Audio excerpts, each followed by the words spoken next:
Je suis ravie de te recevoir aujourd'hui, Habiba. Moi aussi, je suis contente d'être là. Bienvenue sur le podcast 108 milliards. Oui. Là, on est dans une série, donc ce que j'explique à mes auditeurs, c'est que dans cette nouvelle saison, fin 2024, début 2025, j'ai plutôt choisi de creuser certains thèmes, des thèmes qui me tiennent à cœur, des thèmes qui ont été, on va dire, assez pivots dans mon développement personnel, spirituel, et dans aussi celui des gens que j'accompagne, de les creuser à fond en invitant plusieurs experts ou plusieurs personnes qui ont des choses intéressantes et originales à dire sur un thème précis. Et toi, j'ai eu envie de t'inviter sur le thème de la transmission, parce que tu es sage-femme. Oui, effectivement. Donc tu aides à transmettre la vie. C'est la base de la transmission. Raconte-moi un petit peu, justement, ce métier, comment tu y es venue, ça fait combien d'années que tu pratiques, enfin, raconte-moi un peu ta vie, ton œuvre autour de ce métier. Moi, je suis partie vivre en Algérie parce que je suis née en France, etc. Et puis pour des raisons inhérentes à ma famille de l'époque, à 17 ans, je suis rentrée en Algérie. Et là, T'es d'origine algérienne? Moi, je suis d'origine algérienne. Et j'ai fait des études d'infirmière. J'ai commencé par être une infirmière. Et ensuite, au bout d'un moment, je me suis un peu lassée de ce que je faisais, parce que quand on est dans un service, en fait, c'est des gestes assez répétitifs, etc. Et puis, j'étais entourée de beaucoup d'amis qui étaient sages-femmes, et en fait, dès qu'elles parlaient de leur métier, ça me donnait envie, j'avais envie de ça. T'avais quel âge à l'époque? J'étais infirmière, j'avais 21 ans, 20 ans même, 20 ans. Et je suis devenue sage-femme en 1985, donc j'étais peut-être la trentaine. D'accord. Un petit peu comme ça, voilà. Alors 1985, moi je suis née en 1985. Voilà, donc voilà. On est toutes les deux nées d'une certaine manière en 1985. Donc en 1985, je suis devenue sage-femme. En fait, à l'époque, on avait, comme en France, des parcours où l'on pouvait sauter la première année quand on était infirmière. Il fallait avoir 2 ans d'exercice en tant qu'infirmière et ensuite rentrer dans le cursus des sages-femmes. Et donc, j'ai fait cette formation et là, j'ai découvert un nouveau métier, quelque chose de très différent, mais en même temps émotionnellement très fort. Puis des fois, je me posais la question, est-ce que j'ai bien choisi parce qu'il y avait quand même des choses assez difficiles qu'on vivait. Puis surtout en Algérie, on est quand même dans un pays où quand même on n'avait pas les mêmes... les sages-femmes extraordinaires, franchement, c'est là que j'ai appris vraiment mon métier. Je l'ai découvert quand je suis venue en France. On a essayé de m'expliquer que je ne faisais pas les choses comme il fallait. Mais là, je me suis dit, non, c'est vous qui vous trompez. Nous, j'ai appris des choses extraordinaires. On n'a pas besoin de toute cette médicalisation pour accompagner les femmes et pour les entraîner vers là où elles ont envie d'aller, etc. Mais ça, évidemment, je l'ai bien compris dans les années qui ont suivi cette formation. Donc, j'ai exercé en Algérie. Et en 1995, donc 10 ans après, il y a eu des événements difficiles en Algérie. La décennie noire, comme on l'appelle nous. Cette fameuse décennie. Et là, je suis rentrée en France. D'accord. Tu as choisi de revenir en France? Oui, j'ai choisi de rentrer en France, mais malheureusement, mon diplôme n'était pas du tout reconnu, etc. Donc, j'ai exercé en tant qu'auxiliaire puéricultrice, aide-soignante. Et à un moment donné, tout ça, on ne va pas dire que ça me gavait, mais... C'est-à-dire que non, ça ne me plaisait pas. Et je me suis dit, purée, j'ai des compétences. Mais parallèlement à ça, j'avais fait un cursus aussi universitaire. Parce qu'à un moment donné, je me suis dit, si je ne me sors pas de tout ça, je vais faire une carrière universitaire. Je vais faire des trucs dans le domaine. Et en fin de compte, en 2005, 2004 même, on a eu la possibilité d'avoir l'équivalence sage-femme en France. D'accord. Et grâce à une amie qui m'a beaucoup aidée, je vais me dire son nom parce que je l'aime beaucoup, c'est Nathalie Le Petit, qui était infirmière au Bleuet, et qui m'a poussée à m'inscrire. Et en fait, j'ai eu cette équivalence et j'ai pu exercer en tant que sage-femme en 2006. D'accord. Officiellement en France. Voilà. Mais tu es restée en contact avec ce monde-là tout le temps, même? Oui, puisque je travaillais que dans des maternités et beaucoup en salle de naissance, mais en tant qu'aide-soignante. D'accord. Et en fait, il faut dire qu'on m'utilisait beaucoup pour faire des actes de sage-femme. On savait, tes collègues savaient. Tout le monde savait, on faisait entièrement une histoire confiance. De diplôme. Et en fait, c'est pour ça que j'ai pu réussir mon équivalence sage-femme, parce que j'étais imprégnée encore de ce métier. Et puis, je voyais les nouvelles choses qui se passaient. Et en fait, c'est ce qu'on nous demandait, c'est des compétences qui soit en lien avec ce métier, et surtout, voilà. Et donc, je pense que j'étais au fait quand je suis venue passer cette équivalence, et c'est pour ça que ça a marché. D'accord. Voilà. Et donc, oui, 2006, aujourd'hui, on est en fin 2024. Ah oui, ça fait long. Donc, voilà, j'ai démarré... après l'équivalence, il fallait que j'étais au Bleuet, la maternité des Bleuets que tout le monde doit connaître. Alors la maternité des Bleuets, c'est une des maternités parisiennes qui est dans le 12e arrondissement. Alors juste pour l'anecdote, comment est-ce que toi et moi on s'est trouvés pour enregistrer cet épisode, mais en fait on s'est retrouvés. Alors il se trouve que pour préparer cette saison de 108 milliards, j'ai la chance d'avoir l'aide d'une fille super qui s'appelle Myriam. D'ailleurs, j'ai fait un épisode avec Myriam Levin sur la transmission aussi par rapport à ce qu'elle fait. Et quand on préparait un peu ce qu'on voulait dire sur la transmission, je lui ai dit, moi j'aimerais énormément inviter une sage-femme. Et je lui ai parlé notamment de mes accouchements. J'ai eu la chance d'accoucher, alors dans les locaux des Bleuets, mais dans la maison de naissance. Voilà, qui s'appelle le Calme, le comme à la maison. Tout à fait. C'est le sigle comme à la maison. Et donc je lui dis oui, j'aimerais beaucoup inviter une sage-femme dans la transmission, ça me paraît être un indispensable. Et elle m'a dit, mais tu sais, moi j'ai une sage-femme qui est super, qui a l'habitude en plus de faire des podcasts, etc. Elle s'appelle Habiba. Si tu veux, je lui envoie un message. Et je lui dis, mais Habiba, mais ça me dit quelque chose. Je suis sûre que je l'ai croisée quand j'étais au Calme. Et finalement, quand on s'est appelé, tu m'as confirmé que tu es aussi passée par le Calme et qu'on s'est croisés. Oui, donc, tout à fait. J'y ai travaillé, je crois, 7 ans. D'accord. 7 ans, et ça, c'était une des mes meilleures années aussi, les plus belles années, parce que c'était un autre cadre, pas du tout médicalisé, où on avait quand même beaucoup de liberté dans notre façon d'accompagner, etc. Bien sûr, il y avait des protocoles, etc. Mais on peut dire que parfois, je les suivais pas trop. D'accord. Mais alors justement, avant d'aller, parce qu'on va expliquer à nos auditeurs le Calme, les Bleuets, etc. Ouais. Mais en tout cas, toi, tu as commencé ta carrière, enfin en France, en tout cas, tu as recommencé ta carrière de sage-femme au Bleuet. Donc c'est une maternité. De 2006. À partir de 2006. Voilà. Ok. Et puis après, au bout d'un moment, encore une fois, je me sentais pas en phase avec tout ce qui se passait. Ça me correspondait pas à ma façon de faire. Et donc là-dessus, j'avais une amie qui travaillait au Calme à l'époque, Christine, et qui m'a dit, mais pourquoi tu ne nous rejoins pas, etc. Mais moi, ça me faisait peur, parce que quand on est dans un cadre médicalisé, on a l'impression de sauter après sans parachute, et j'étais peut-être pas complètement prête peut-être un manque de confiance, je n'en sais rien. Alors, si on explique un petit peu à nos auditeurs, justement, le Calme, c'est une maison de naissance. Voilà. Moi, je peux peut-être aussi un peu raconter mon expérience. Quand je suis tombée enceinte de ma fille aînée, de Leïla, c'était vraiment limite au niveau des tripes. Je me suis dit, la façon dont on accouche en maternité de manière classique, etc., ça ne me va pas. J'avais eu quelques discussions quelques années auparavant avec certaines amies, notamment Camille, que j'embrasse, qui elle, était très engagée sur pas mal de sujets, notamment celui-là, qui avait choisi d'accoucher chez elle. Et ça m'avait touchée. Elle m'avait conseillé des lectures. J'avais lu un livre de quelqu'un qui s'appelle Patrick Van Eskin, ou un truc comme ça, qui s'appelle... je sais plus, Maître au monde, je crois. Et qui, en fait, c'est un journaliste qui a raconté plein d'accouchements différents, et notamment certains médicalisés, certains pas médicalisés. Et je me souviens que j'avais dit à mon mari, j'avais dit à ma gynéco, je veux accoucher à la maison, et les deux étaient archi contre.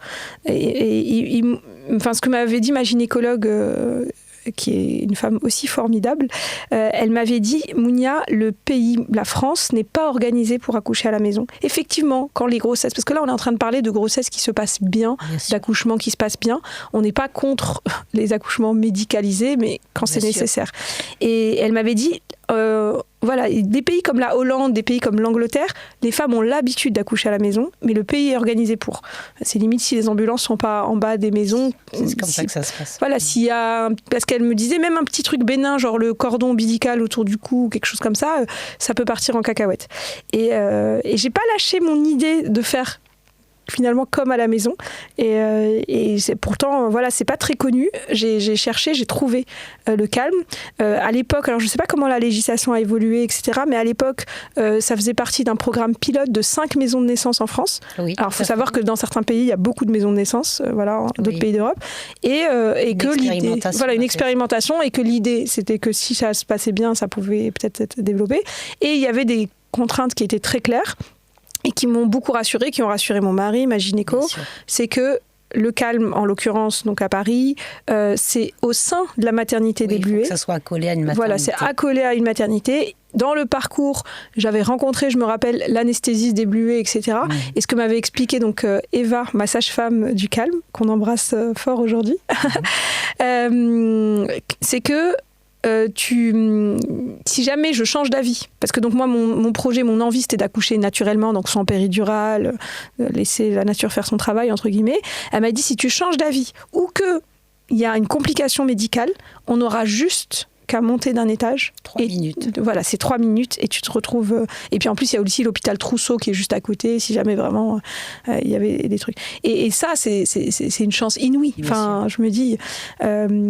Et donc, du coup, j'ai pu... je peux que témoigner, le sigle comme à la maison, il est totalement pertinent, comme à la maison. J'ai vraiment accouché dans un cadre. Et donc, toi, tu dis que quand ton amie Christine t'a proposé de les rejoindre, ça correspondait plus à la vision que tu avais du métier de sage-femme. Tout à fait. Et en même temps, tu avais un peu peur parce que c'est tellement peu courant maintenant en France.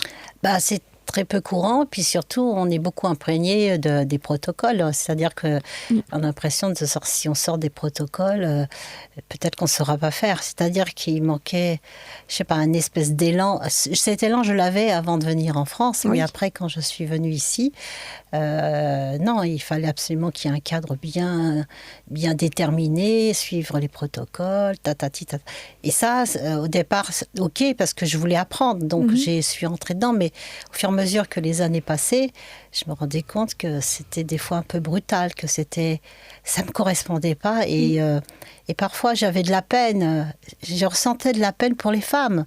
J'étais pas contente de moi à la fin des gardes. Je me disais, mais j'ai travaillé comme une cochonne, quoi. J'ai pas été à la hauteur. Je m'en suis beaucoup voulu. Est-ce que tu peux nous donner peut-être des exemples concrets de, justement, dans ces protocoles? C'est-à-dire que quand il y avait des gardes qui étaient très, comment on dit, denses, des gardes très très denses. Et donc c'est-à-dire beaucoup de femmes qui accouchent en même temps. Bien sûr, et donc parfois on était une sage-femme pour 2-3 patientes. Donc comment voulez-vous vous occuper de 2-3 patientes alors que dans votre tête vous avez tout le temps... En fait, dans la tête c'est toujours « j'espère que ». Qu'il n'y arrivera pas. Donc ça fait qu'à chaque fois qu'on se trouvait devant la femme, on voyait plus la personne, on voyait l'incident qui risquait d'arriver. Parce qu'on n'avait plus le temps de parler avec elle, de comprendre ce qu'elle désirait. Enfin, c'était des automatismes. C'était du mécanique. Et presque, j'espère qu'elle va demander la péridurale, comme ça on sera tranquille. Ouais. Vous voyez, j'en étais arrivée à... Et puis au bout d'un moment, quand tu es épuisé, fatigué et que tu te laisses, comme on dit, le lâcher-prise de l'après-garde, et ben souvent, beaucoup de sages-femmes pleurent parce qu'elles sont fatiguées, elles sont exténuées, elles ne sont pas contentes de ce qu'elles ont fait. Tout revient après et puis ça nous poursuit à la maison. Et voilà, le jour où Christine m'a dit « Mais pourquoi tu ne te lances pas là-dedans ?» je me suis dit, mais comment je vais pouvoir me défaire de tout ce que j'ai appris à l'hôpital pour pouvoir être une autre sage-femme. En fait, j'avais l'impression de réapprendre encore un nouveau métier. Mais tu avais quand même les bases de ce que tu avais pratiqué en Algérie. Et dans l'instant. C'est un moment, tu as eu peur. Ouais. J'avais très peur. Le jour où j'ai eu ma première consultation en maison de naissance, je me rappelle, j'étais paniquée, je ne savais pas quoi faire. Je me suis dit, mais... Voilà, et il m'a fallu du temps, encore une fois, pour me déshabiller, enlever cette blouse ancienne et revêtir un nouveau vêtement qui n'était plus une blouse blanche, mais des vêtements normaux avec une personne en face de moi, une femme, qui me disait voilà ce que je veux. C'est pas vous devez. Ah, d'accord. C'est-à-dire que le langage devait changer, la façon de penser, et puis cette frontière aussi entre la toute-puissance, nous, sages-femmes. Non, on est là pour accompagner les femmes, et j'ai appris à dire accompagner. Avant, oui, j'ai fait un accouchement, j'ai accouché, j'ai utilisé un terme qui était devenu une banalisation et tout ça, mais je me suis rendu compte que c'était pas les bons termes. C'était pas ça qu'il fallait dire. C'est pas comme ça qu'il fallait se comporter. Mais ça, j'avoue que c'est pas dans l'instant présent. C'est au fur et à mesure. Donc finalement, ce qu'on peut observer, c'est que pour plein de raisons, et c'est intéressant parce que je vais faire un épisode dans cette série de transmissions avec 2 co-autrices qui ont écrit un livre sur le fait d'accoucher et ils vont revenir sur l'histoire de l'accouchement, mais en tout cas pour plein de raisons différentes en France, la plupart des accouchements se passent dans un cadre où la femme finalement est infantilisée, on lui explique ce qu'elle va faire, ou en gros, et les sages-femmes sont dans un protocole, dans un automatisme, elles ont trop de travail en même temps, ce qui fait qu'elles ne peuvent pas prendre le temps de parler vraiment, de comprendre ce qui se passe. Et donc après, tout le monde, finalement, tout le monde en souffre. Et ce que tu dis, toi, c'est que en maison de naissance, c'est différent. Et finalement, justement, on va aller glisser doucement vers notre sujet d'aujourd'hui qui est la transmission. Finalement, comment ça se passe en maison de naissance? Comment tu accompagnes au lieu d'accoucher, entre guillemets? Comment tu as reconnecté avec ça, qui finalement peut-être est la méthode plus ancestrale que tu avais aussi vue en Algérie? Tout à fait. En fait, moi, j'ai souvent dit que c'est mes patientes qui m'ont appris mon métier de sage-femme en maison de naissance. Parce que quand ça n'allait pas, quand ça ne leur plaisait pas, c'est celles qui m'orientaient, qui me disaient « Oui, d'accord, mais moi, j'aimerais... » Et moi, ça me donnait à réfléchir. Quelles sont les choses que je peux faire et ce que je ne peux pas faire. Parce que malgré tout, même si vous êtes en maison de naissance, vous avez des protocoles. C'était la condition. La maison existera si vous suivez nos règles. Donc c'était très compliqué parce que des fois, je trouvais que les règles étaient un peu trop règles. Donc, à chaque fois, on essayait de trouver des compromis. D'accord. Mais tu as des exemples concrets, justement, avec ces par protocoles? exemple, une jeune femme peut venir en disant j'aimerais accoucher d'une façon naturelle, etc. Et puis, au bout de quelques mois, donc tu disais oui, et puis tu expliquais, mais pour toi, qu'est-ce que c'est que naturel ? En fait, c'est qu'elle arrive à discerner. Souvent, elle te disait un accouchement sans douleur. Ah oui, non, ça, c'est pas naturel. Déjà, au départ, elle pense qu'on a une baguette magique, comme je disais moi à l'époque, où on pouvait... tu n'auras pas mal. Ça s'appelle la péridurale, cette baguette magique. Voilà, mais elle pensait que comme on est à la maison de naissance, et qu'elles avaient certainement dû entendre des personnes raconter... C'était génial, etc. Elles se disent, mais moi, je veux le même accouchement que cette personne. Mais moi, je leur disais, mais c'est pas comme ça que ça se passe. Non. Je lui dis, tu vas avoir mal. Ah bon? Et c'était l'étonnement. Je dis, oui, la péridurale atténue la douleur physique, mais il y a une chose qu'on oublie, c'est qu'elle atténue pas la douleur psychique. Et c'est ça que j'ai découvert.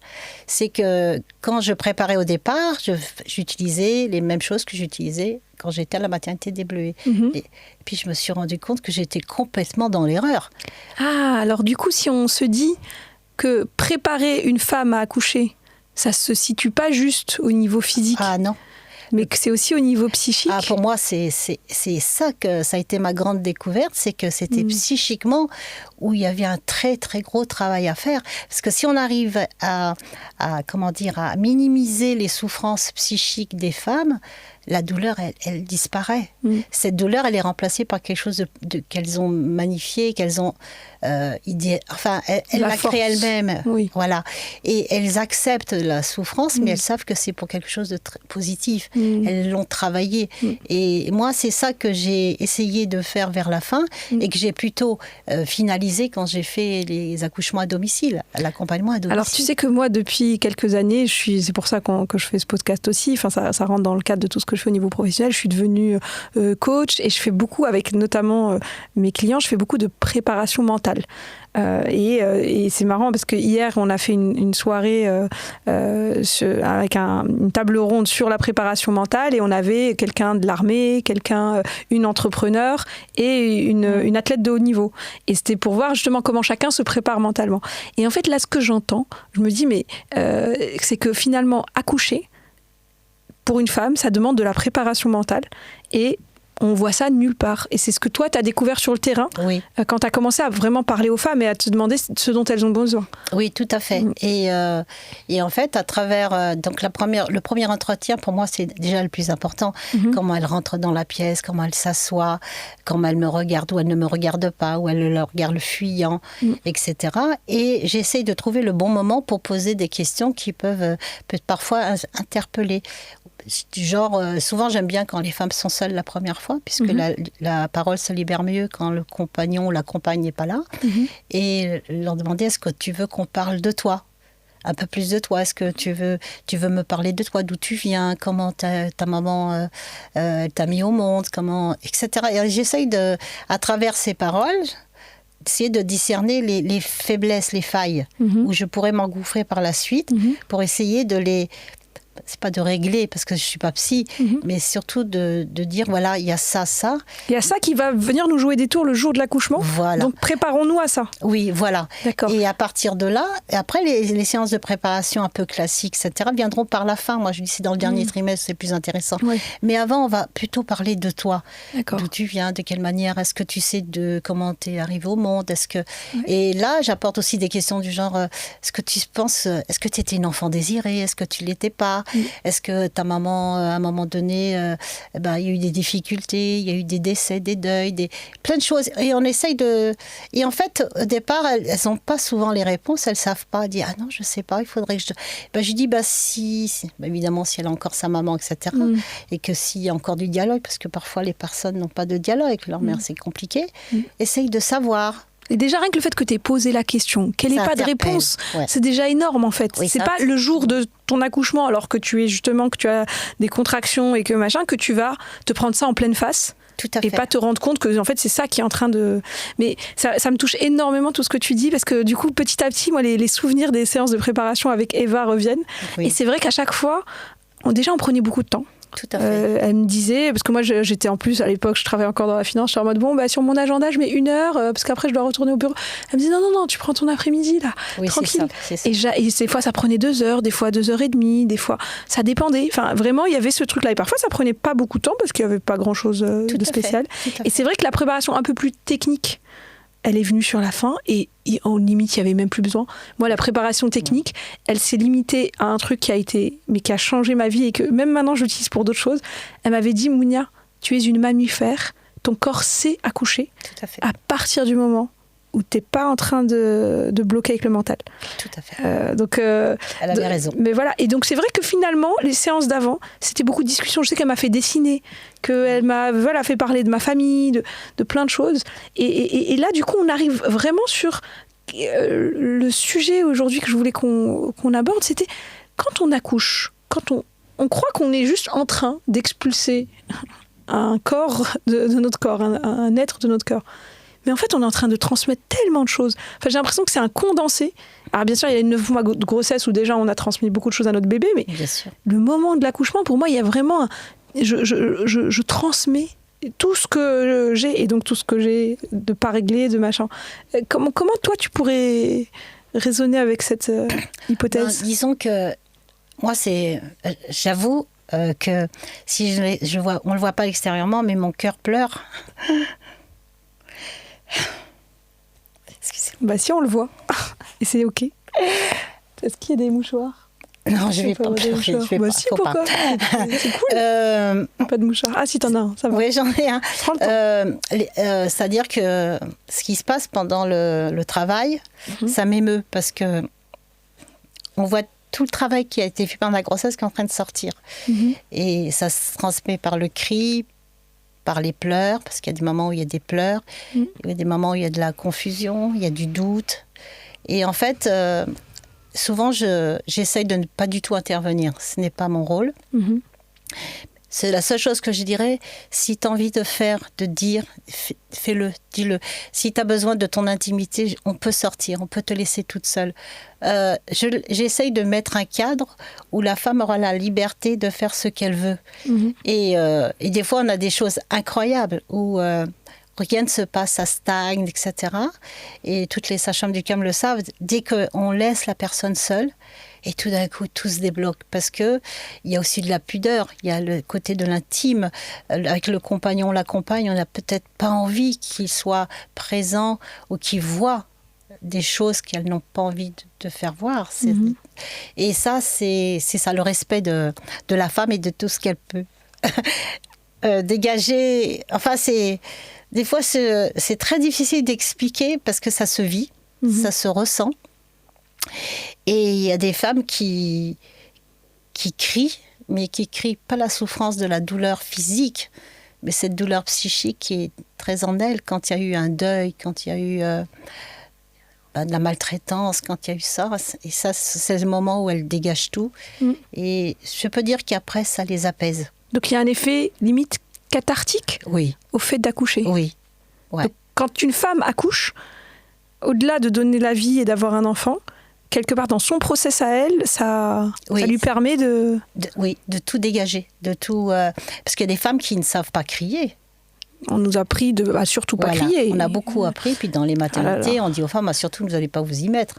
Taisez-vous. Ouais, vous êtes nombreuses. Voilà, c'est ça. Ouais, mais même de manière générale, moi j'avoue, mais à culpa, combien de fois dans la journée je dis à mes enfants, arrêtez de crier. Oui, c'est ça, c'est un réflexe inné d'éducation. On est complètement imprégné par ce truc-là.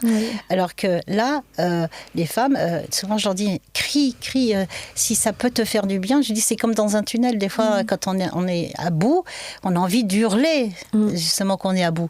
Et là, je dis, fais-le. Et je comprends qu'il faut qu'on ne soit pas là pour ça. Il y a des femmes... Je dis... Voilà. Et ça, pendant par exemple, la grossesse, on peut l'apprendre à ouvrir la bouche. Moi, je dis, quand tu ouvres la bouche, c'est comme si ton col s'ouvrait.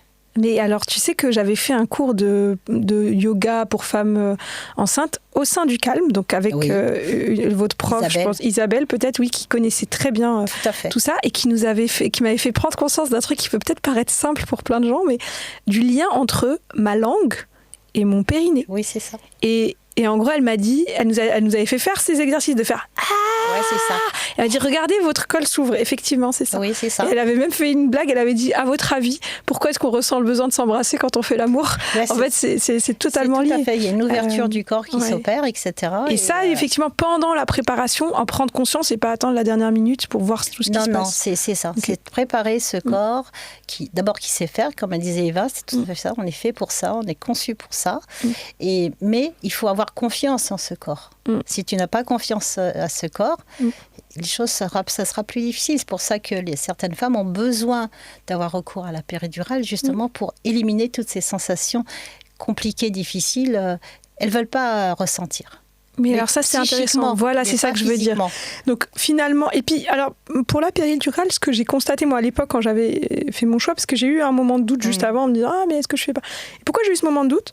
Parce que quand j'en parlais à n'importe quelle femme autour de moi, 99% me disaient « Mais t'es folle, tu vas pas y arriver, tu vas trop souffrir. » Je parle de femmes qui n'ont jamais même essayé d'accoucher sans péridurale et qui, donc elles parlent de ce qu'elles connaissent pas parce qu'elles n'ont jamais essayé. Et donc tout le monde me disait ça. Et j'ai l'impression que, donc déjà dans la péridurale, en tout cas en France, il y a un côté, on se pose même pas la question. Bien donc sûr. Déjà, si on se pose la question. Je me souviens, celle qui m'avait beaucoup aidée, c'était la maman de mon amie Oyana, qui est en plus, qui est infirmière de formation, mais qui se trouve avoir eu 7 enfants, qu'elle a fait sans péridurale à l'époque et tout. Et je l'avais appelée, parce qu'Oyana, elle voyait que j'étais inquiète, elle m'a dit, appelle ma mère. Et elle m'avait dit, mais essaye. Et puis si tu n'y arrives pas, tu changeras d'avis, ou si tu n'as pas envie, tu changeras d'avis. Mais pourquoi tu écoutes des gens qui l'ont même pas essayé, quelque part. Mais donc du coup, je pense que dans l'immense majorité, c'est même pas que les femmes se disent consciemment « je ne veux pas souffrir, je ne veux pas ressentir », parce que à la limite, on pourrait se dire « je sais que ça va être ça qui va se passer, je vais me prendre en plein visage ma douleur », mais pas que ma douleur physique, c'est surtout ma douleur psychique, de tout ce que j'ai emmagasiné, de tout ce qu'on m'a transmis, et se dire j'ai pas envie, pourquoi pas. Bien sûr. Mais là, c'est que la plupart se posent même pas la question. Et toi, ce que tu amènes ici, c'est que quand on fait ce choix-là, même si dans beaucoup de cas, c'est même pas un choix, c'est un non-choix, c'est parce qu'on n'a pas envie de ressentir psychiquement ce qui va se passer? Moi, je vois qu'en France, on est beaucoup dans le médicament. C'est-à-dire que la moindre petite douleur, on l'atténue avec des médicaments, les sensations. Ça fait qu'au bout d'un moment, quand je pose la question à une femme, je dis, est-ce que tu as déjà eu mal dans ta vie? Ben, elle cherche. Bien. Ah oui, peut-être. Donc déjà, et puis quand elles lisent des choses sur la naissance, l'accouchement, il n'y a que cette notion de douleur. Elles se disent, mais ça doit être horrible. Et quand on dit alors comment toi ça s'est passé? Oh, j'ai souffert, j'ai cru que j'allais mourir. Donc les mots sont violents. Ben, elles ne veulent pas ressentir ça. Elles disent, mais ça ne va pas, je ne vais pas me lancer dans cette histoire-là. Celles qui veulent aller plus loin, puisqu'elles ont compris que parfois c'est peut-être le fait de ressentir la douleur de la naissance, donc la douleur de mettre au monde son propre enfant, eh ben, peut-être que ça va m'aider aussi peut-être à solutionner d'autres histoires. C'est parce qu'elles ont été plus loin, parce qu'il y a eu des gens autour d'elles qui ont dit bah, essaie, tu verras. Et souvent, celles qui ne font pas de préparation, bah, j'en ai eu plein, moi. Tu dis, oh non, moi, ça ne m'intéresse pas. Ben, c'est celles qui accouchent le mieux, parce qu'elles n'ont pas été imprégnées. Parce que quand on fait des cours de préparation à l'heure actuelle, on dit souvent, bon, il faut faire ça parce que vous risquez ceci, ou ceci, le médecin, attention parce que ça. Et puis, il n'y a que des peurs. D'accord. Comment voulez-vous arriver à 9 mois? Oui, j'ai tout fait. Elles ont fait du yoga, elles ont tout fait. Hein. Mais sans panique. En fait, c'est la peur qui prend. La douleur, elle est là. Ouais. Ah maintenant oui, mais est-ce que et comme elles sont bloquées et souvent moi quand je me rappelle quand elles arrivent en maternité, quand j'étais sage-femme de maternité, je disais bon, t'as fait des cours de préparation, t'as expliqué, et moi je parlais comme ça, on t'a expliqué, on t'a dit comment il fallait respirer, mais quelle connerie que j'avais dit. Et puis oui, mais je me rappelle pas comment. C'est la panique. Leur corps est complètement. Et puis il y a quand même un truc très différent en maternité classique que ce que moi j'ai vécu, ce que tu as accompagné au Calme, c'est que au Calme, toi en tant que sage-femme, tu connais tes patientes, tu les suis pendant de longs mois et tu les accouches. Oui, tout alors que tu arrives en maternité, tu as une chance sur 1000 d'avoir ta sage-femme que tu as vue avant. C'est vrai. Et donc, du coup, par exemple, le fait d'avoir posé plein de questions, de connaître finalement la femme, de connaître son passé, de connaître ses douleurs, de connaître ses trucs, le jour de l'accouchement, c'est même si elle panique, il y a le lien de confiance. Voilà, ça n'a rien à voir avec en fait, je la connais pas, je sais pas ce qu'elle a vécu, je sais pas qu'est-ce qui sort. Mais donc si on revient sur toi, ce que tu dis, toi, l'enjeu majeur, c'est de préparer les femmes psychiquement et pas forcément physiquement. Que finalement, le physiologique sait très bien faire et suit. Tout à fait. Encore une fois, on parle pas de grossesse qui commence à partir en cacahuète, mais oui, bien sûr. voilà. Et psychiquement. Justement, pour rester avec ce lien avec la transmission, qu'est-ce qu'elle a, la femme enceinte en elle, et que finalement, qu'elle le veuille ou non, qu'elle va transmettre un peu à son bébé Elle va transmettre ses peurs. D'accord. C'est surtout ses peurs, ses angoisses. Et puis souvent, c'est des peurs, des angoisses où elles n'arrivent pas à mettre des mots dessus parce qu'elles ne savent pas d'où ça vient. Elles disent, par exemple, elle me dit, moi, et c'est souvent après qu'elles m'avouent, elles me disent, tu sais, je suis enceinte, je suis contente, mais ça me va pas, quoi. Il y a un truc qui va pas. Est-ce que je peux dire que des fois j'en ai marre? J'ai dit, t'as le droit de dire que t'en as marre et que tu regrettes. Et donc c'est moi qui dis les mots pour l'aider à dire, oui, c'est vrai, c'est comme ça que je ressens. Mais c'est normal qu'on passe par des phases où on est content d'être enceinte. Mais après, le jour où tu es enceinte, après, tu te rends compte que, mais qu'est-ce que j'ai fait? Mais dans quoi je me suis mis? Où est-ce que ça va m'entraîner? Et puis après, il y a aussi les histoires sociétales. Est-ce qu'on va y arriver financièrement? Est-ce que ça va pas détruire ma relation avec mon mec? Parce que c'est peut-être moi qui insistais pour avoir l'enfant. Et puis lui, il n'était pas d'accord. Puis il a cédé. Mais est-ce qu'il a cédé pour me faire... En fait, il y a des tas de questionnements qui vont arriver en début de grossesse qui ne sont pas liés au fait d'avoir un enfant, mais tout ce qu'il y a autour. Est-ce que j'aurai de l'aide? Parce que maintenant, les couples se retrouvent tout seuls avec un bébé qu'ils connaissent à peine. Ils connaissent un peu, mais tout d'un coup, ils ont en face d'eux un petit bébé qui dit maintenant, tu vas t'occuper de moi à 100%. Tu vas arrêter de t'occuper de toi. Tu vas plus te laver, tu vas plus dormir. Oui, c'est une réalité. Mais personne ne leur explique que ça va être dur psychiquement. Avant, on avait quand même la famille qui nous transmettait les gestes, les mots rassurants, la maman qui s'occupait de sa fille qui venait d'accoucher, elle lui fait ses repas.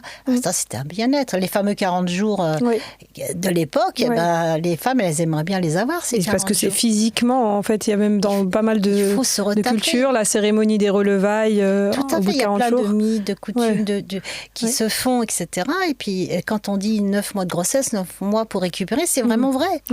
Mais on leur dit aux femmes, non, au bout de 3 mois, tu retournes bosser. Et puis les 3 premiers mois, tu es toute seule avec ton bébé toute la journée. L'allaitement, c'est quoi ce truc-là? Il paraît que ça fait mal. Moi, il y a des femmes qui arrivent, déjà me disent, il paraît que ça fait mal. Je dis, mais il faut d'abord essayer, tu verras bien. En fait, elles sont déjà avec plein de préjugés. Et ces préjugés sont remplis de peur. Il n'y a que des peurs, constamment des peurs. Et donc, le travail, en fait, de la sage-femme, qui est quand même très difficile, c'est d'essayer d'enlever au moins une partie de ces peurs. Tu ne vas pas tout enlever, parce que c'est pas possible. Ou soit, si c'est trop fort, tu peux aller voir quelqu'un pour t'accompagner. Mais justement, ma question, quand je t'entends, je me dis, en fait, on arrive dans nos accouchements avec tout ce bagage. Est-ce qu'il faut faire une psychanalyse de 15 ans avant de... c'est ça le problème, c'est que puis il faut avoir l'argent pour aller voir... Non, et puis en plus, ça n'a pas de sens. Les femmes ont accouché... mais je leur ai dit, vous pouvez accoucher avec vos peurs. On peut accoucher avec ça. Mais on essaye le jour J de minimiser, de faire en sorte de... Mais ça se travaille. Et ça, je ne peux pas le faire à leur place. J'ai envie ou j'ai pas envie. Mais je dis, mais je serai là. Je serai là. Je serai avec toi. Je t'accompagnerai, je t'aiderai. On fera le travail ensemble avec ton compagnon, s'il y en a un ou pas. Voilà, tu ne seras pas toute seule dans cette aventure. Mais c'est une belle aventure, tu verras. Mais des fois, ça ne se passe pas très bien, psychiquement. Toi, tu dis, souvent, c'est le psychique qui... Ah oui. D'accord. Des fois, tu as des dames elles ont le bébé et elles ne veulent pas le regarder. Parce que ça a été tellement violent. Moi, j'ai une dame qui a pris son bébé. Je me rappelle, c'est un accouchement donc, ce bébé est arrivé et elle a pris...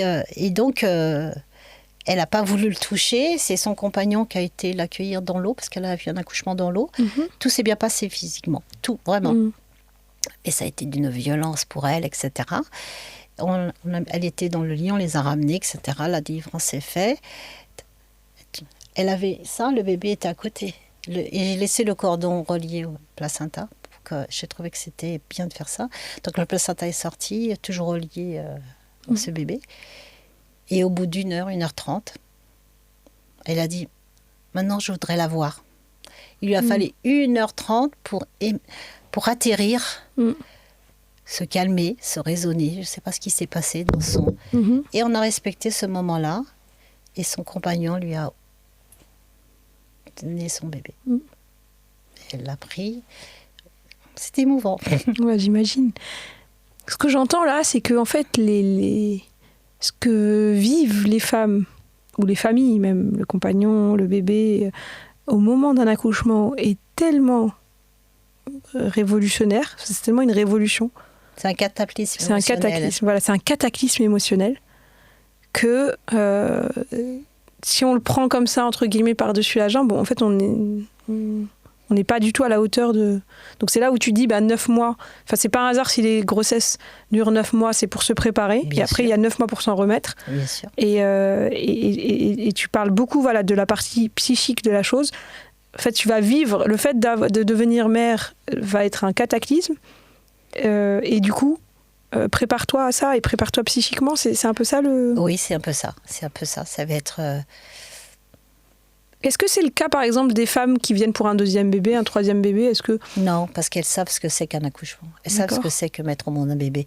Donc la douleur physique, qui fait partie aussi un peu de la douleur physique, psychique, elles l'ont balayée. Maintenant, elles vont fignoler. D'accord. Elles vont fignoler leur peur. Et elles font plus de prépa, elles ont compris. Elles n'ont plus besoin de ça. Et moi, certaines patientes me rappellent, même maintenant que je ne suis plus en activité, me disent, juste pour me rappeler un peu des petites choses, des outils. Donne-moi quelques outils maintenant parce que je vais accueillir un 2e enfant. Et ça, c'est une autre paire de manches parce que j'ai déjà un. Mais alors c'est intéressant quand tu dis ça. Moi je sais pas si, par exemple, j'ai eu 2 enfants, je sais pas si pour le deuxième, j'ai été plus... Enfin, est-ce que ça a été plus facile ou est-ce que j'ai été plus préparée que pour la première ? Pas forcément, parce que... Et c'est là où je me dis qu'il y a une dimension psychique qui doit être énorme. Oui. Mais même c'est plus que psychique. Je pense que mes enfants sont différents et que c'est pas un hasard. Moi j'aime bien dire que mes enfants sont arrivés, chacun, à un moment de ma vie. Tout à fait. Pour venir appuyer sur certains boutons. Tout à fait. Qui étaient pertinents. Il y a plein de choses qui se passent. Voilà. Et finalement, pendant mon deuxième accouchement, j'ai eu des challenges que j'avais pas eu au premier. Enfin, c'était très différent et finalement c'est très en accord avec ce que je vivais à ce moment-là et ce que mon fils était venu réveiller en moi quelque part. Mais c'est vrai qu'il y a un côté un peu rite initiatique. Moi, je leur dis souvent, parce que quand elles reviennent me voir, je leur dis, tu sais ce qu'on va travailler ? Qu'est-ce qui n'a pas marché la première fois ? Et de là, on travaille. Mais ça dépend, parce que est-ce que le but, c'est que tout marche bien, entre guillemets ? Non, mais en fait, parce qu'elles veulent que ça soit pas mieux, différent, mais voilà. Elles veulent parce être là. Que maintenant, elles ont d'autres peurs, avec l'arrivée d'un deuxième. Bien sûr. Et il faut travailler encore ces petites peurs, mais il y a encore des choses à travailler. Et des fois, elles n'ont pas terminé le boulot. Bien sûr. Elles le terminent avec un deuxième. Ou des fois, il y a eu un changement de vie, un nouveau compagnon. Et oui, c'est encore différent. C'est très différent. Il y a eu des choses qui se sont passées dans les 2-3 ans d'intervalle, ou les 5 ans, ou les 6 ans. Ça aussi. Et comment est-ce que, finalement, toi, tu dis, voilà, c'est mes patientes qui m'ont appris mon métier. Oui. Mais si on revient un peu aux années où tu as pratiqué en Algérie, pourquoi est-ce que, finalement, l'apprentissage et la transmission que tu as eue en Algérie était finalement plus proche de ce à quoi tu es revenu ensuite ? Je vais te raconter une anecdote. Voilà. C'est là que ça a percuté. J'étais jeune sage-femme et pour des raisons un peu politiques, on m'a mutée dans une maternité de proximité, mais dans un quartier pauvre, mais c'est la cour des miracles, tu vois. Il n'y avait rien pour te dire que les femmes arrivaient, elles n'avaient même pas de protection, elles avaient des morceaux de... c'était des grandes salles où on faisait jusqu'à... C'est vrai, 20 à 30 accouchements par 24 heures. Wow. Et on faisait des gardes de 24 heures. Donc imagine l'épuisement, etc. Ouais. Et ça hurlait, parce qu'on les mettait dans des salles. Il y avait une salle où il y avait 10 femmes qui hurlaient et on les examinait à peine. On n'avait pas le temps. Et c'est elles qui venaient toquer pour dire ça y est, il arrive. Et ça hurlait. Et moi, jeune sage-femme, j'arrivais dans cet enfer, parce que c'était l'enfer pour moi au départ. Je me suis dit, mais qu'est-ce que je fais là avec... J'avais peut-être plus peur qu'elle, avec mes peurs à moi. Et une ancienne sage-femme s'approche de moi et me dit, mais qu'est-ce qui se passe ? Je dis, elles doivent avoir mal. Et moi, je m'étais dit, jamais j'accoucherai. C'est pas possible. Ouais. Et elle me dit, j'étais étudiante sage-femme. Et elle me dit, mais tu sais... Regarde, elle crie, mais c'est bien. J'ai dit, non, mais c'est horrible et tout. Elle me dit, tu sais, toutes ces femmes-là, je vais t'expliquer. Celle-là, elle est prostituée. Donc, elle met au monde un enfant non désiré. Et après, elle ne sait pas ce qu'elle va en faire. Celle-ci, 8 enfants. Et c'est encore peut-être une petite fille, elle a peur, parce qu'elle a eu des garçons. Et elle me donnait des cas de ça. Et comment tu veux qu'elle exprime ? C'est le seul moment où elles ont le droit de dire ce qu'elles ont envie de dire. Et comme elles ne peuvent pas nous parler, parce qu'on n'a pas le temps de les écouter, elles le disaient, elles hurlaient. Et tout d'un coup, ce cri, si je l'ai transformé, ça a été...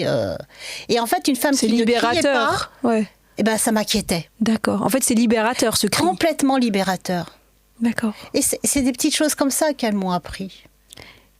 Tu vois. Et après, évidemment... C'est un rapport, en fait, à la douleur, au cri, à tout ce qu'on nous a appris, que ça, c'est bien. Ça, c'est... La compassion. Ouais, et de vraiment... Et voilà. Et c'est vrai qu'en fait, quand t'accouches, et notamment quand t'accouches sans péridurale, le truc t'emporte tellement fort que...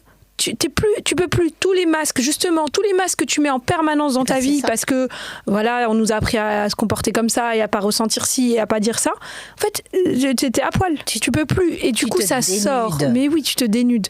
Mais c'est pour ça que je comprends le côté cathartique.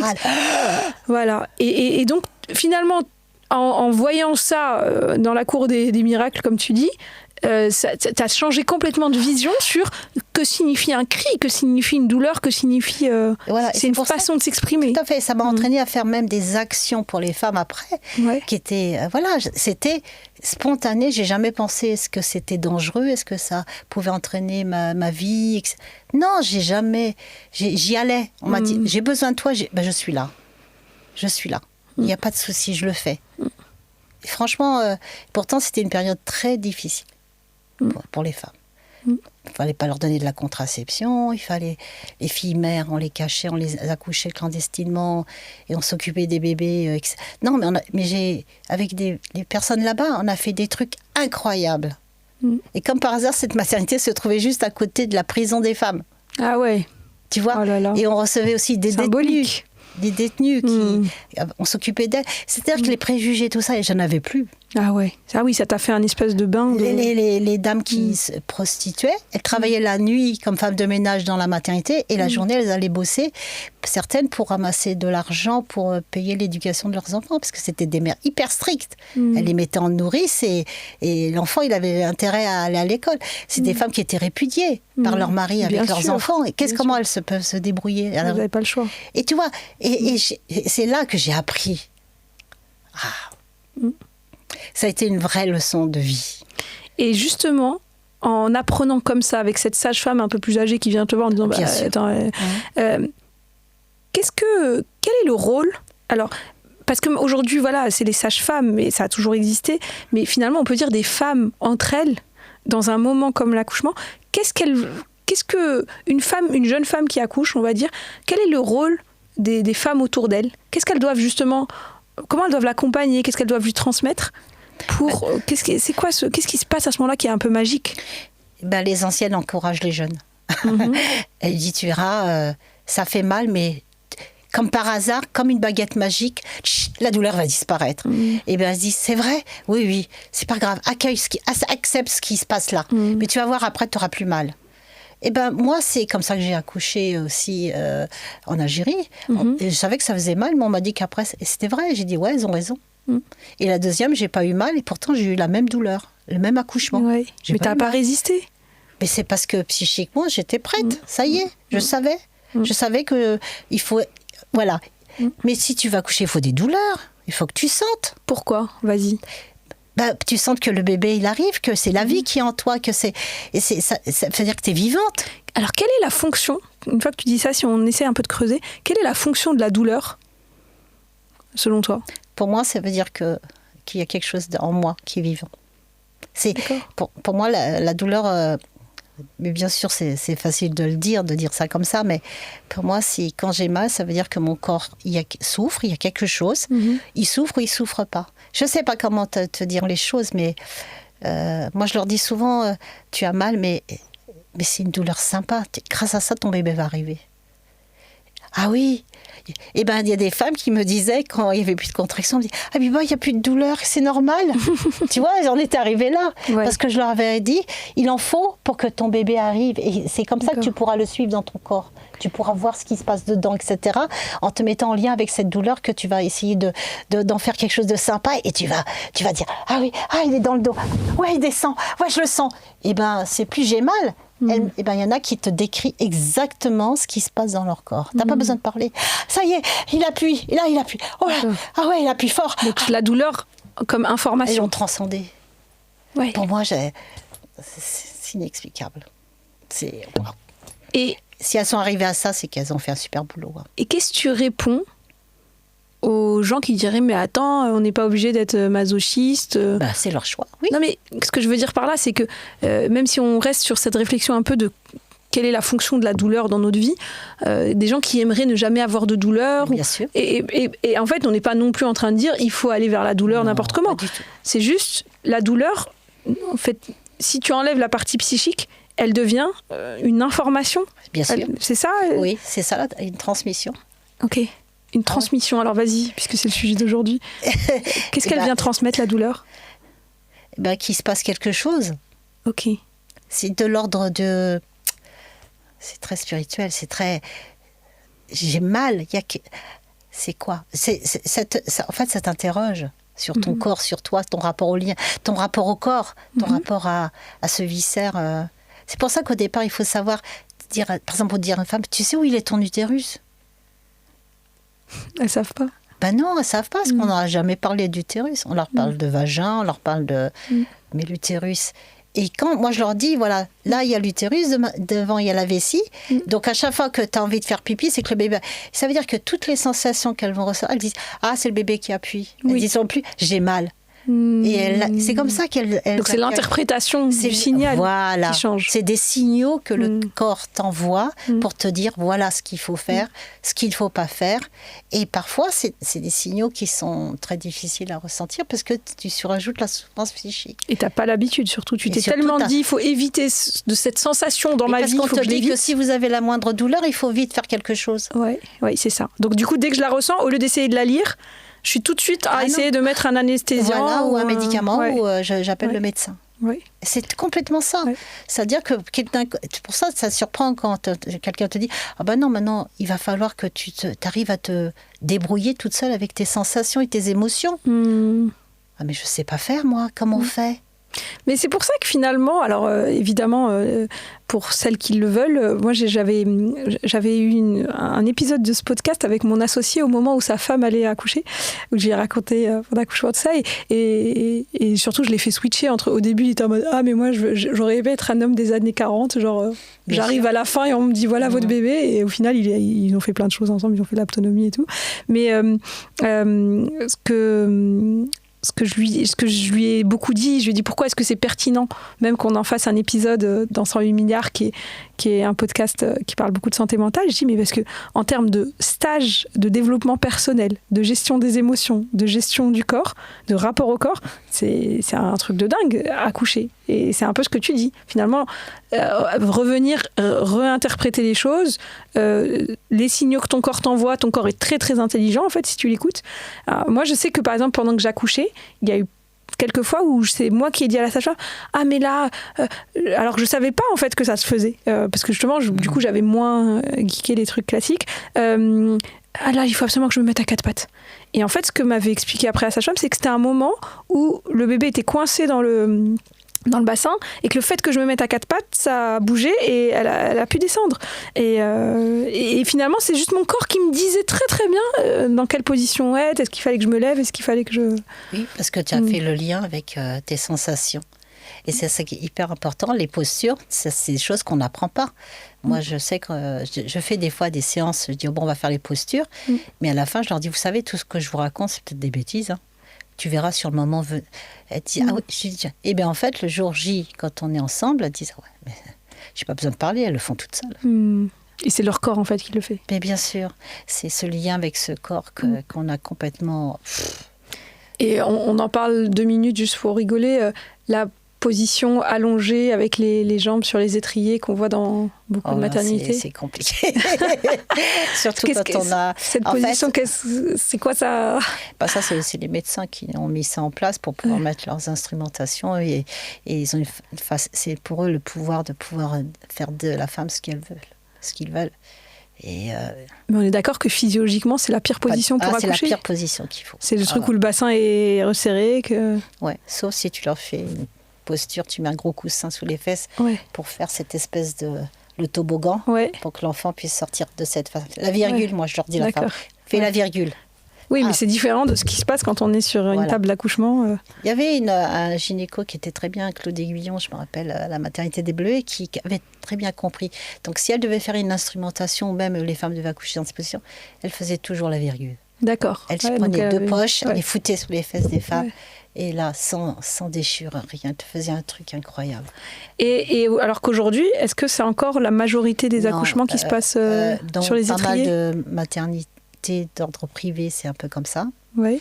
Dans certaines maternités maintenant publiques, ils ont compris que les femmes pouvaient... Mais c'est très limité. C'est-à-dire qu'il ne faut pas que ça soit par terre sur un ballon, dans une baignoire. Baignoire, c'est dans quelques maternités privilégiées. Ouais. Mais les autres, non, on est encore dans des postures... Qui sont, en fait, qui font tout pour que le truc se passe mal. Les médecins, ils ne comprennent rien, ça.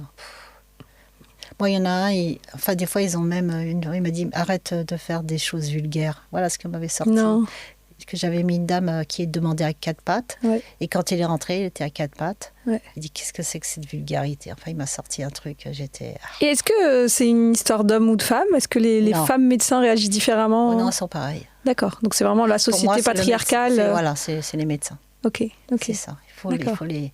Mais heureusement qu'il y a beaucoup de médecins qui changent. Heureusement. J'en ai connu. Et... Bien sûr, heureusement. Heureusement. Mais il y a beaucoup encore.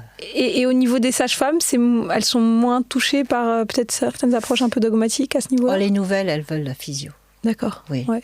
oui, j'en ai rencontré pas mal. Leur rêve, c'est de travailler comme au Bleuet, même comme la maison de naissance. Ouais. Avoir des salles physio, etc. Mais c'est compliqué quand vous avez une armada de médecins qui vous surveillent tout le temps, puis avec les monitorings, etc. Maintenant, avec les télévisions, les caméras dans les salles de naissance, vous ne pouvez plus rien faire. D'accord. Même si elles trichent, elles se font disputer. Non, c'est de la triche, en fait, d'accoucher. C'est devenu... Mais quand même, je vais me faire un peu qui vont à la maternité, le conseil que je donne, allez-y à la dernière minute. Oui. Ah, ça, c'est si elles me disent, voilà, je vais accoucher dans telle maternité, je connais un peu la façon de faire, je lui dis, allez, maintenant, tu vas accueillir ta douleur d'une façon tranquille, apaisée, etc. Et tu pars si tu ne peux plus l'accompagner. Et souvent, c'est vrai, je le dis, et quand elles y vont, elles sont déjà à 8-9 cm. Partez à la dernière minute, n'allez pas trop tôt. Sinon, ça va tout saboter, ça va tout foutre en l'air. Parce que les peurs, elles surviennent aussi dès qu'on rentre dans la matière, dès qu'on sait qu'on va y aller. Le transport entre la maison et la maternité, c'est ce qui est le plus difficile. On sort de son cocon, de la chaleur de la maison, surtout l'hiver, le froid, la visualisation de la vie. Enfin, les lumières. Donc la douleur se multiplie par 10, 20. On arrive à la maternité...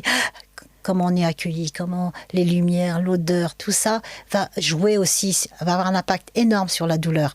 Et quand vous hurlez, et quand elles hurlent, on leur dit « Mais vous êtes qu'à 2 cm, comment ça se fait pour que vous avez aussi mal ?» Bah oui, il y a eu tout ça avant. Oui. Et alors, c'est pour ça que quand vous arrivez dans une salle qui est plombée et que la sage-femme ne peut pas tout simplement dire « Ne vous inquiétez pas, tout ira bien ». Rien que ça. Ça y est. Mais bon, il y a du boulot, il va falloir attendre un petit peu. Vous voulez la péridurale? Oui, mais alors attendez, le médecin est occupé. Et là, c'est l'épouvante. C'est la panique. Ça hurle. Bah alors moi, c'est exactement ce que je dis beaucoup. Je pense que je l'avais dit à Raph, mais je vais le redire, c'est pas grave, mais que je dis beaucoup à mes amis quand elles commencent à s'approcher de leur accouchement. Je leur dis de revenir justement, et moi c'est mon dada, la santé mentale, qu'est-ce qui se passe dans le cerveau, qu'est-ce qui se passe dans le corps physiologiquement, et notamment, on est des mammifères, et que le rôle de nos hormones au moment d'un accouchement, elles jouent un rôle comme tout. Moi j'aime bien donner cet exemple, une gazelle qui se prépare à mettre bas dans la nature, qu'est-ce qu'elle va faire? Déjà, elle va aller s'isoler, elle va se mettre dans un coin intime, tranquille. Et là, il va y avoir beaucoup de sécrétions d'ocytocine qui font les contractions. Si à ce moment-là, il y a un lion qui passe dans le coin, comme par hasard, elle va avoir un pic d'adrénaline. C'est tout à fait ça.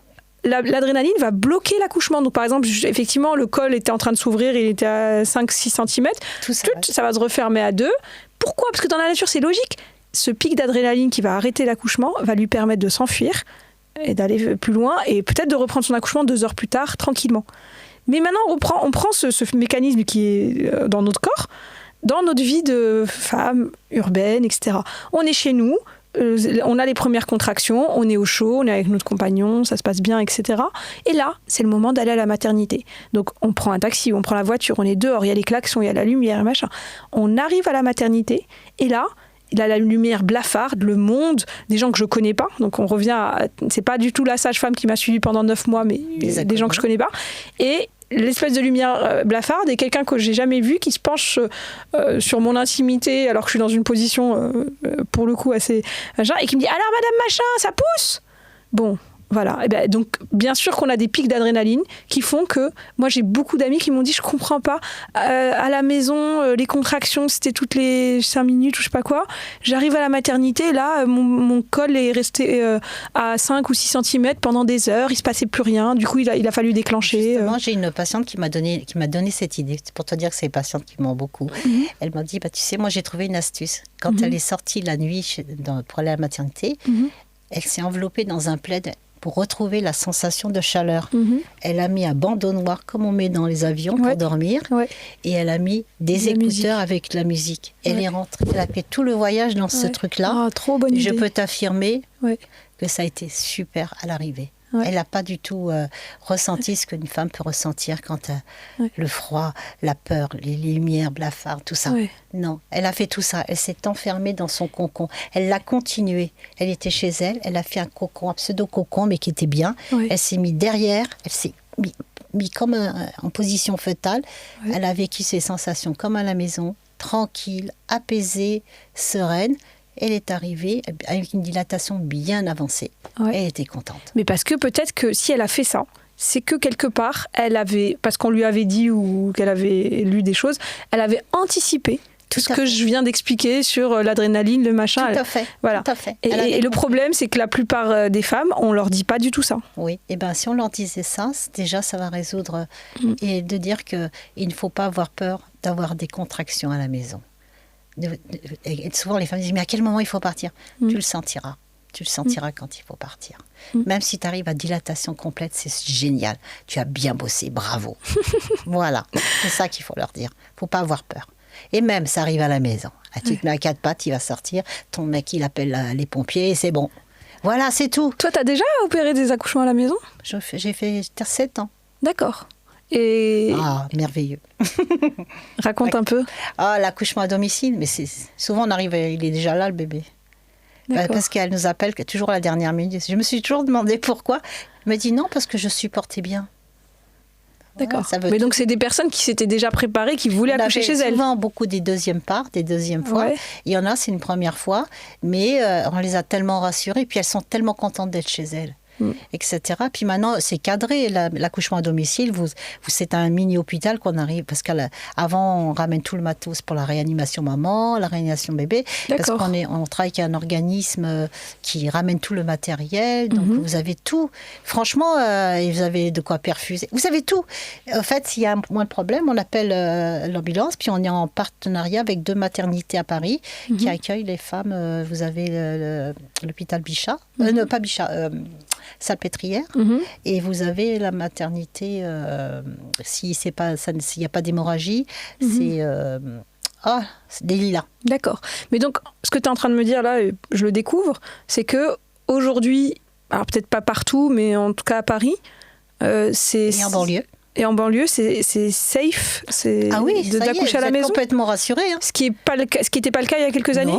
Maintenant, ça y est, moi, quand j'arrive, on a la potence qui est déjà prête, on a les sacs de réa, on vérifie que le matériel fonctionne, etc. pour la maman, pour le bébé. On a le matos pour tout perfuser. Comme à l'hôpital. C'est le calme, encore moins sophistiqué, plus sophistiqué que le calme.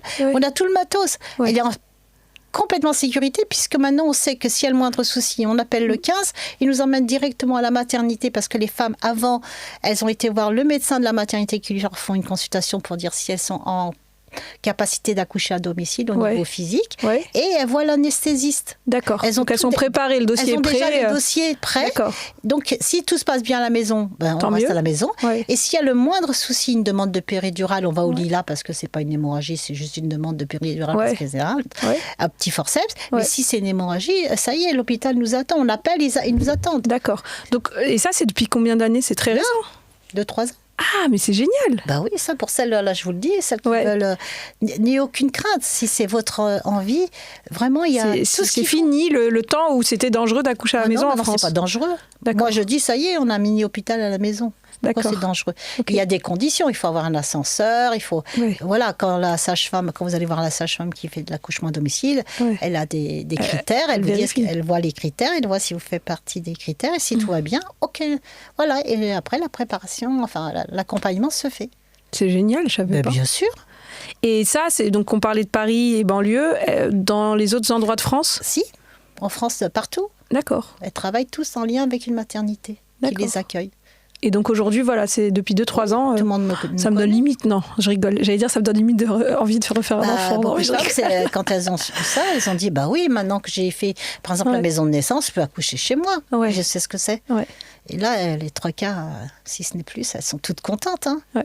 Moi, Il y a un autre sujet d'actualité qui est assez récent, c'est que, de ce que j'ai compris, aujourd'hui, le cursus pour être sage-femme est en train de se densifier. Ça va durer 6 ans, les études, et ça demande plus, du coup, de... Médicalisation.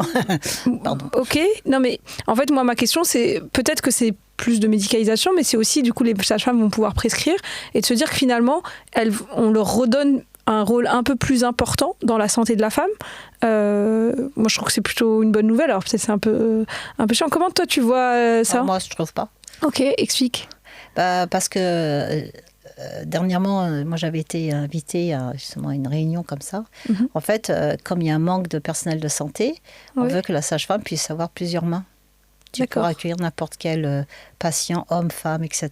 Ah, d'accord. Ah non, c'est pas dans l'objectif d'accompagnement physio de la femme, non. Ah, d'accord. C'est très... Non, c'est perfide. D'accord. Ok. Ah, j'avais pas... Ok. Ah bah non, mince. non, Moi, je me disais que c'était plutôt une bonne nouvelle.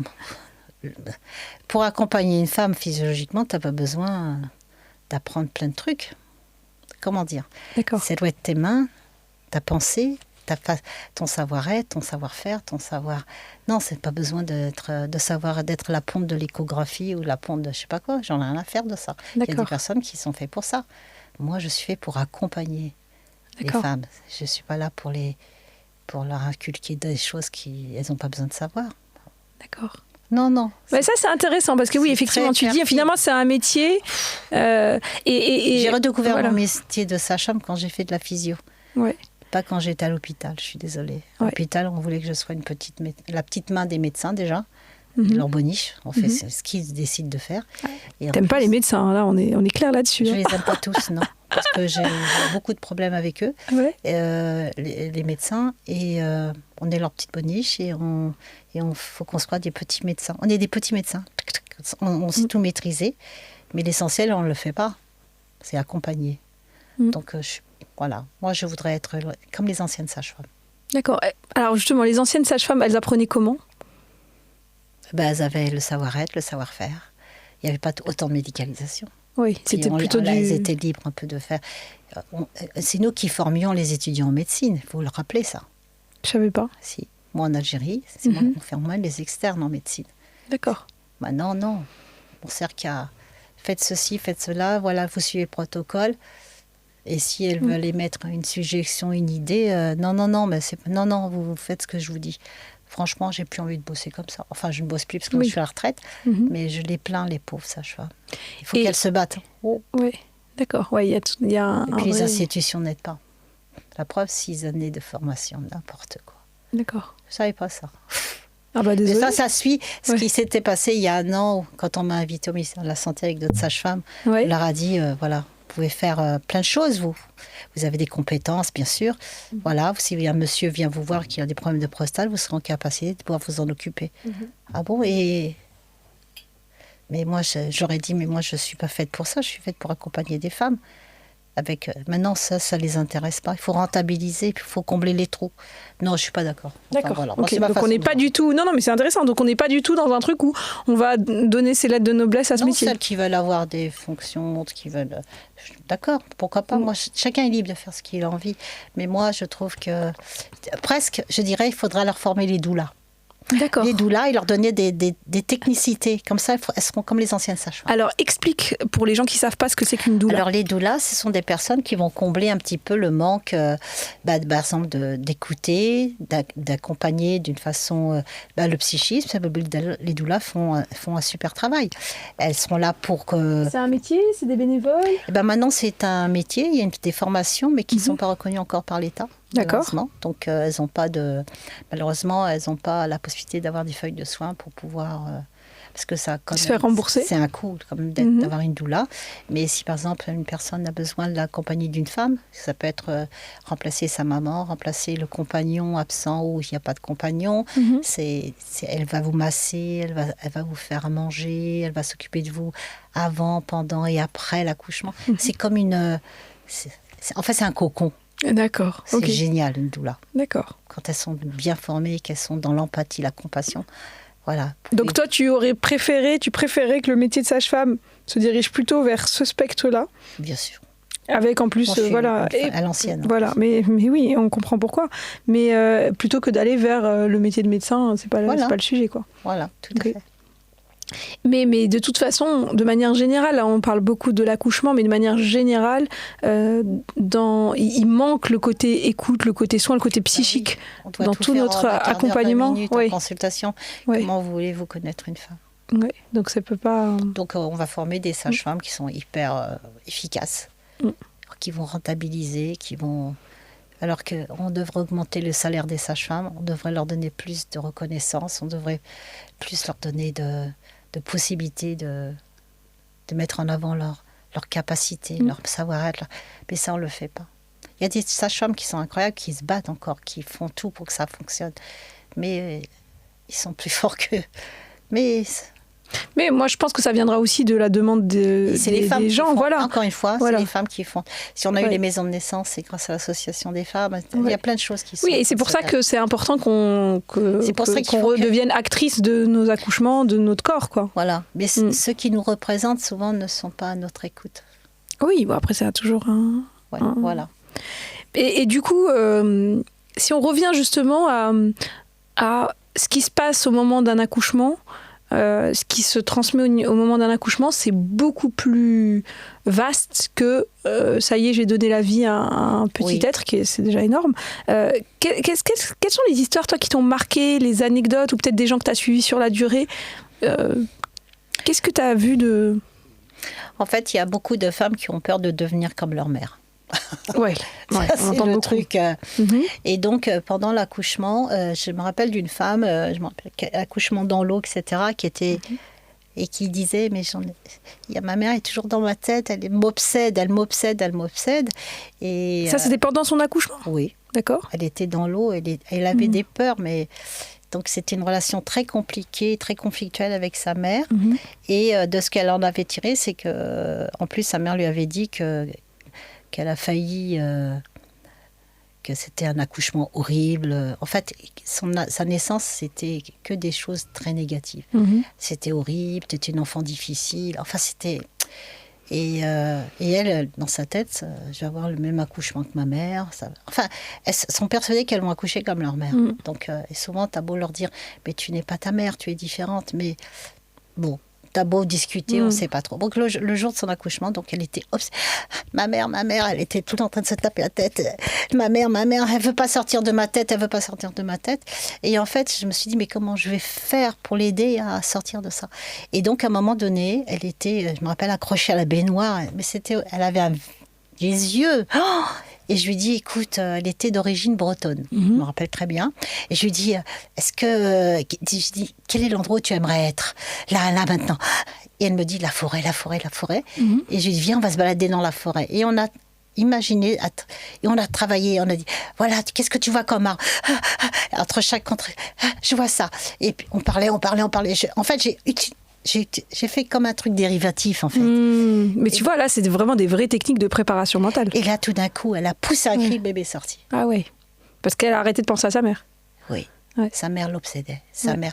Mais c'est pas étonnant que sa mère l'obsède si, justement, sa mère lui a transmis tellement d'histoires. D'où tu viens? Ouais, d'où tu viens. Comment tu es née? Si t'en as pas parlé 9 mois avant. Ouais. Est-ce que tu étais une enfant désirée? Est-ce que ta mère... Eh ben, il y a des moments, il y a des femmes qui m'ont dit, oui, elle a même essayé d'avorter et ça n'a pas fonctionné. Tu te rends compte pour cet enfant?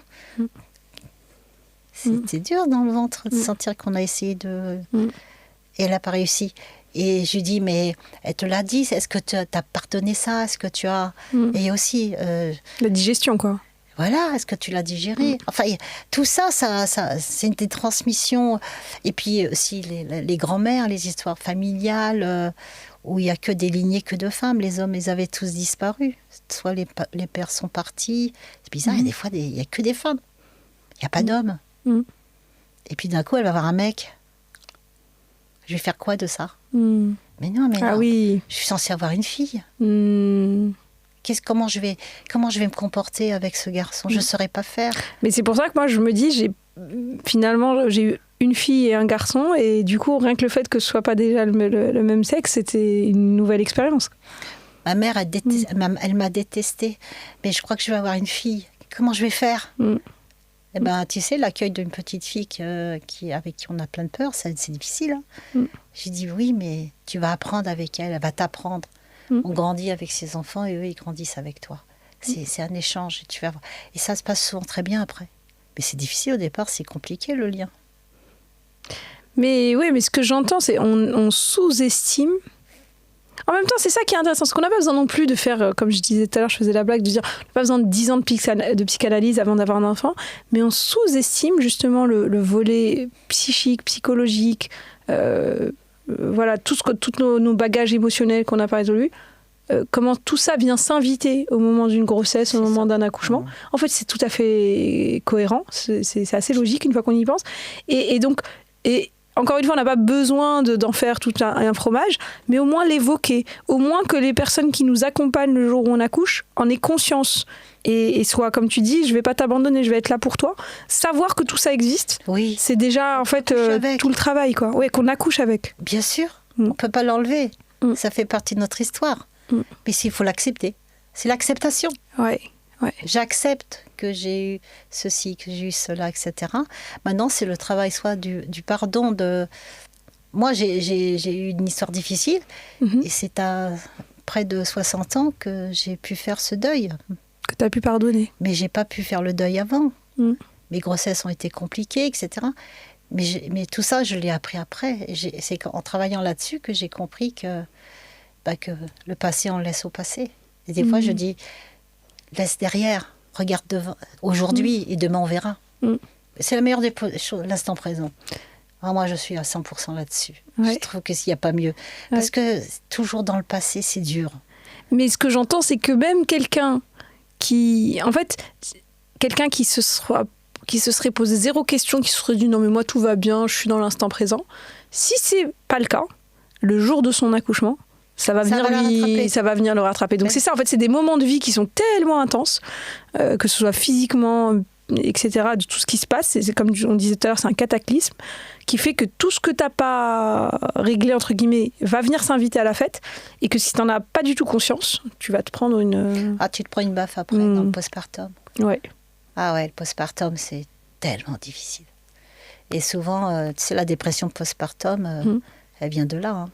C'est 6 mois, 7 mois après, des fois. Ouais, une fois que les hormones sont redescendues. Et là, et tu comprends pas d'où elle vient, parce que tu es censée être heureuse. Tu viens d'avoir un bébé, tout va bien. Mais ça se passe pas bien. Ouais. Et ça, qu'est-ce que toi, tu as vu sur, justement, les choses pas réglées qui ressortent au postpartum? Qu'est-ce que tu peux nous partager là-dessus? La plupart des situations, c'est les deuils. D'accord. C'est les deuils. Y a des gens qui pensaient avoir fait le deuil de plein de choses. Et l'enfant naît, etc. Et puis d'un coup, en fait, elles ne savent pas que ça va arriver. C'est petit à petit, c'est pernicieux ce genre de situation. Et après, c'est la claque. Et quand on dit deuil, on est d'accord qu'on ne parle pas que des deuils de personnes disparues. C'est des deuils que l'on traîne. De plein de choses. Et après, certaines vont décider de voir quelqu'un parce que c'est insurmontable. Elles ne peuvent pas le faire toutes seules. Et elles s'aperçoivent que c'est 2 générations avant. Oui, qu'elles sont en train de se transmettre. Il y a eu un truc qui s'est passé. Un truc difficile. Et puis des fois, l'enfant ressemble à quelqu'un. La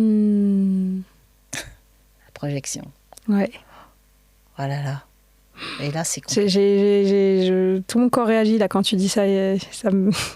Ben oui. Des fois, tu regardes la personne, tu dis, mon Dieu. Il ressemble à telle personne. Ouais. Des fois, tu te le dis même pas, mais c'est physique, quoi, tu le sais. C'est viscéral. Ouais, exactement. C'est quelque chose... Il y a des femmes, au bout de 3-4 mois, qui venaient me voir en me disant, je suis une maman technique, mais j'arrive pas à créer de lien avec mon bébé. Pourquoi? Qu'est-ce qui se passe? Et là, je dis, il faut le travailler, il faut que tu saches. Et maintenant, il y a plein d'associations qui accompagnent ce genre de personnes.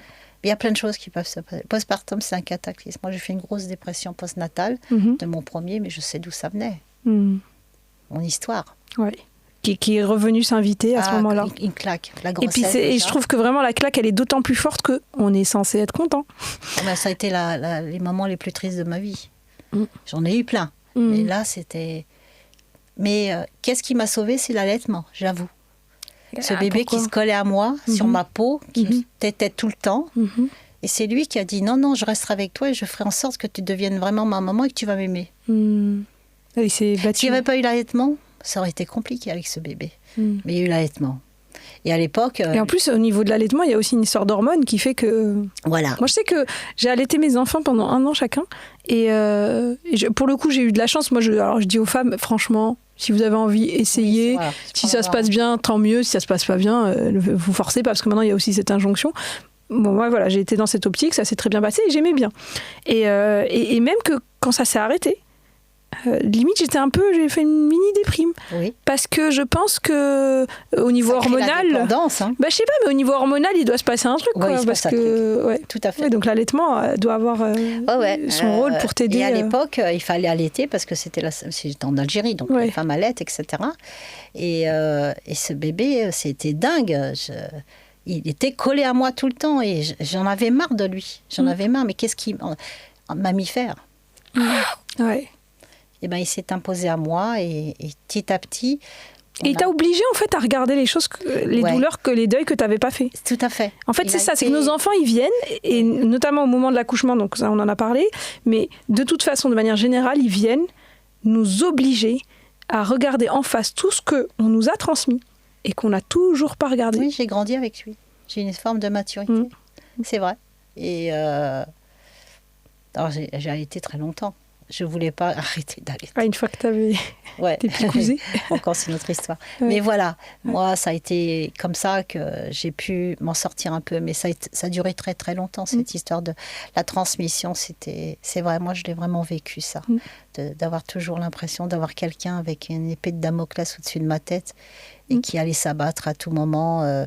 Donc, je faisais tout pour oublier. D'ailleurs, c'est pour ça que j'ai beaucoup travaillé. Je ne voulais pas réfléchir, je ne voulais pas penser, J'étais des fois la maman technique, mais pas la maman... quand j'y pense, c'est vrai, la maman... dans le lien. Dans le lien. J'avais...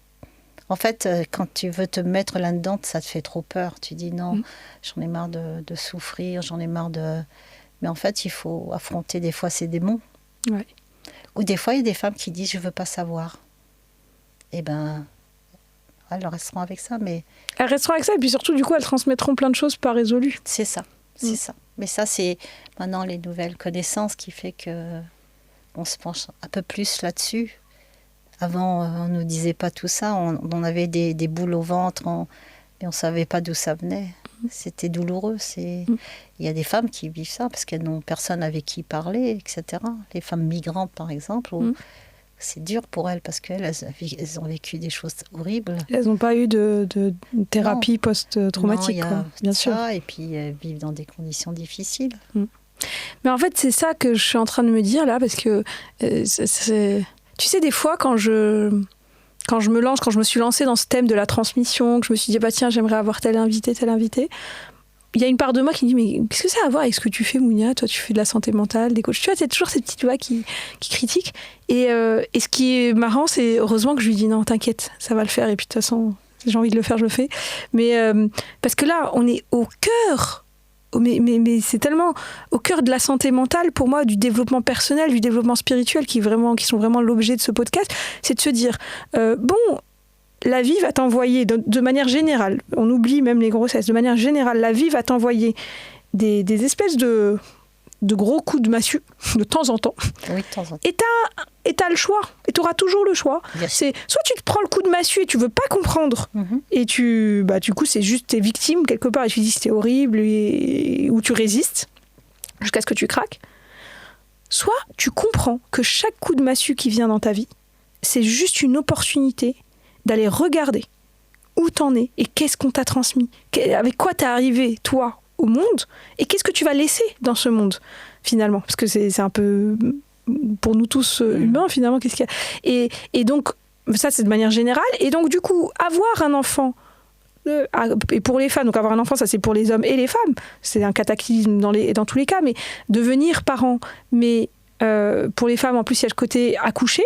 Limite, je me dis, on est chanceuses, les femmes, parce que chez nous, ce cataclysme qui va nous confronter à toutes nos ombres, à tous nos démons, entre guillemets, on a un truc parce qu'on pourrait aller faire de la psychanalyse pendant 1000 ans, mais juste physiquement, il y a un truc qui est vraiment...